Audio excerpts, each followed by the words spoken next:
You'll find the headlight control lever to the left of the steering column. To activate the parking lights, with the ignition off, rotate the end of the lever up to the second position.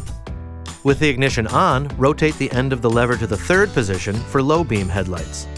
When the control is in the auto position and the ignition is on, a sensor on the windshield will sense surrounding light and automatically turn the headlights on or off. To activate the bright lights, push the lever away from you. To turn the brights off, pull the lever back toward you. To warn a driver that you'd like to pass, pull the lever toward you and release it. This will flash the brights.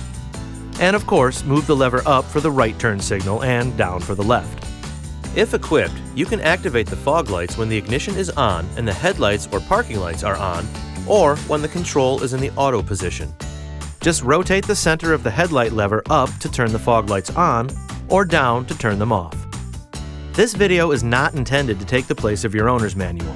For complete details and other important safety information, please see your owner's information.